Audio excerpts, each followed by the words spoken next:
Fala, terceiro ano, tudo bem com vocês, galera? Saudade de vocês. Queridos, a gente vai falar hoje sobre um tema que eu particularmente acredito que ele seja de muita importância, não só pelo contexto social que a gente tem vivido hoje, mas também pela situação que provavelmente vai se formar dentro do Enem, tá? A importância da família para a educação escolar.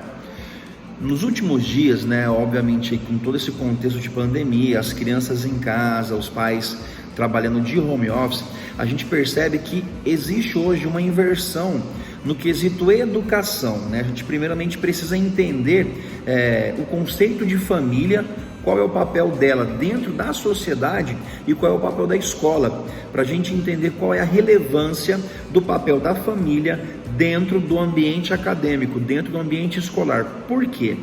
Quando a gente fala sobre o eixo temático educação, a gente entende que nos últimos anos e principalmente nesse ano, a família teve e tem um papel extremamente importante. Por quê?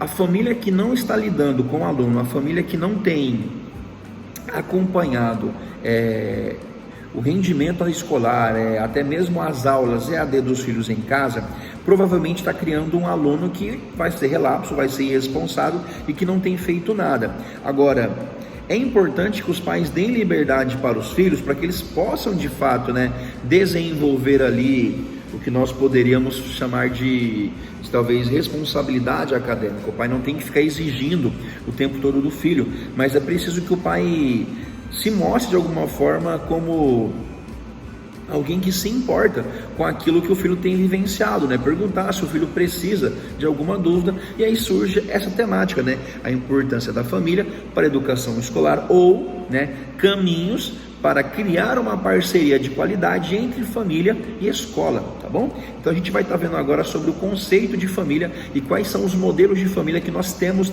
na atualidade. Beleza? Bom, galera, para a gente começar o vídeo, a gente tem que primeiro entender o conceito de família, Aqui no computador eu tenho a seguinte definição: a família representa a união entre pessoas que possuem laços sanguíneos de convivência e baseados no afeto. A Constituição brasileira, vê que o conceito de família, ele abrange as diversas formações dentro do que seria laços de sangue, tá? Qual que é a problemática? A problemática é que nos últimos anos, esse conceito ele veio caindo por terra. Por quê? Eu não posso mais assumir que família seja somente laço sanguíneo. Eu tenho hoje famílias que são formadas, por exemplo, por relações de afeto. O que seria isso? É uma mãe que cria, por exemplo, um sobrinho, mas para ela é mãe, ou a avó que tem que ajudar a criar o filho do filho, que seria o seu netinho. E isso é um laço de afeto que, obviamente, vai com um laço de sangue, mas vai muito além disso. Vai, por exemplo, também da mulher que adotou uma criança e é mãe solteira e não tem laço de sangue, mas existe a família. E isso é importante para que a gente entenda as relações dentro da escola, porque muitas vezes não existe a parceria entre escola e família justamente por uma questão de preconceito enraizado na sociedade, Eu coloquei aqui uma foto de uma família e obviamente, ela vai acabar fazendo um pouco de graça para a maioria, justamente pelo que ela representa. Eu vou tentar colocar essa foto para vocês entenderem na questão de padrão familiar.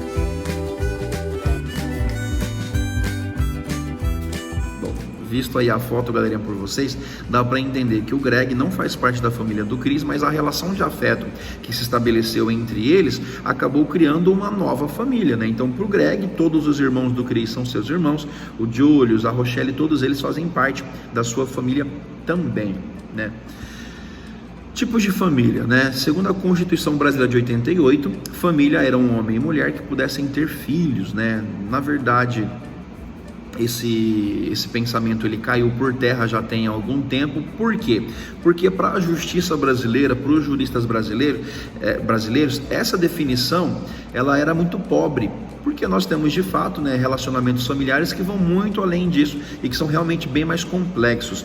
Então hoje nós não temos mais somente a família nuclear, que é a família composta por um núcleo, que seria o homem provedor da casa, mãe que é a que cuida dos filhos e os filhos que são os seus herdeiros, Nós vamos muito além disso. Hoje nós temos diversos tipos de família. Temos a família reconstituída, que seria basicamente quando temos um filho que é criado por apenas um dos pais. Nós temos a família monoparental, que é aquela família onde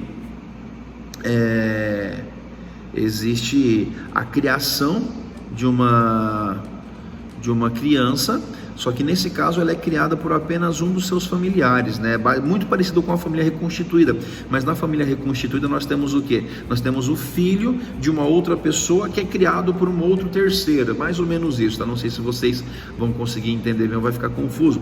Temos a família informal, que é aquela que é formada, digamos assim, por um casal que não teve matrimônio, né? Então cria-se uma família informal.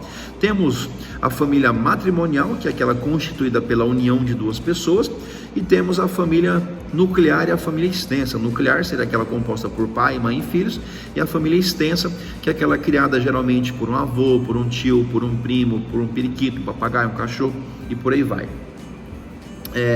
A partir do momento que nós vemos que existe uma evolução no conceito de família, nós vemos que existe também uma quebra no que seria a relação da família com a educação, né? Talvez nós poderíamos dizer até mesmo que com os tempos que nós vivemos, onde o consumismo, o capitalismo, ele tem sido muito grande, as famílias terceirizaram a educação dos filhos. E aqui a gente tem que entrar no seguinte contexto: existe escolarização e existe educação. Escolarização é o papel da escola, onde os instrutores, os professores transmitem um conhecimento para os alunos, e existe a educação, que é realizada em casa. Educação são princípios morais, princípios éticos, e esses princípios não podem ser passados pela escola. Esses princípios devem vir de casa e serem desenvolvidos na escola através da escolarização. Só que infelizmente muitos pais passaram a terceirizar esse conceito de educação moral e ética para a escola. Agora a grande pergunta é: se o pai, que geralmente tem 1 ou 2 filhos, não consegue educar o filho em casa, onde ele passa 12, 13, 14 horas do dia com o filho, como que a escola, como que o professor, tendo 30 alunos, 40 alunos por sala, vai conseguir fazer esse papel de educação? Pensa comigo. Será que é possível? Então a gente tem que entender a diferença. Educação é o princípio moral, ético. Escolarização faz parte da educação, mas não é responsabilidade dos pais. Essa escolarização é responsabilidade da escola. Agora, quais são as vantagens de, no futuro, termos de fato uma parceria entre a família e a escola? Primeiro, o rendimento escolar dos alunos vai aumentar muitíssimo, né?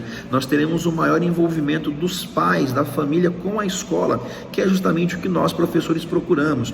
Nós teremos um acompanhamento constante da criança, tanto por parte da escola quanto por parte da família, porque os dois terão essa interação, essa intercomunicação, né? Isso é extremamente importante.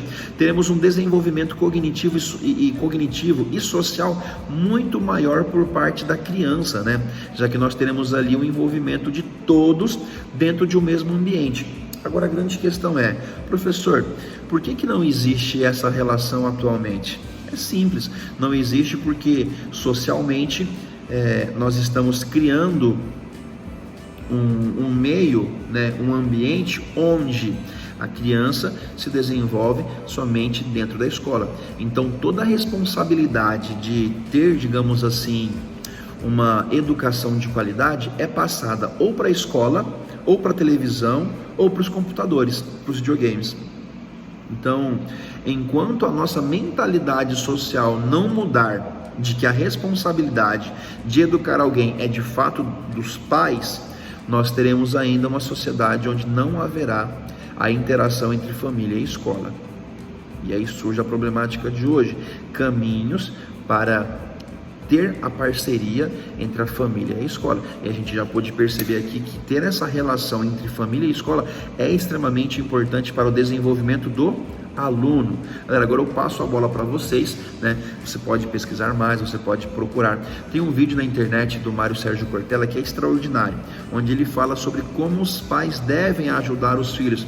A gente entende, galera, que em pleno século XXI, o número de pais e mães que trabalham, os dois, aumentou muito, né? E como os dois trabalham, provavelmente a forma de criar os filhos mudou. Como assim, professor, a forma de criar os filhos? O pai deixa hoje o filho na escola, na creche, a partir dos 6 meses de idade. E a maior parte do tempo, esse pai, essa mãe, eles passam trabalhando e a criança passa na escola com os professores. É por isso que é muito fácil hoje você ver crianças que dizem amar os professores e gostarem dos pais. Por quê? Porque passam a maior parte do tempo com os professores. Ah, mas o filho dorme em casa, beleza, mas o tempo que a criança passa dormindo, o pai passa dormindo também. Não existe relação entre eles. E é por isso que geralmente essa relação afetiva entre pai, mãe e filho, ela está, digamos assim, sendo quebrada. E no lugar da relação de afeto vem sendo colocado o professor, que tem sido uma ferramenta fundamental para o desenvolvimento do menino. Mas isso é errado. A parte educacional tem que partir da família. E isso não tem acontecido, tá bom? Então eu peço que vocês assistam aos vídeos. Vou tentar colocar o vídeo do Sérgio Cortella aqui no Eclass junto com esse vídeo para vocês. Pesquisem sobre esse assunto, né? Provavelmente esse vai ser o assunto da prova bimestral de vocês, tudo bem? Galerinha, um abraço para vocês e até o próximo vídeo.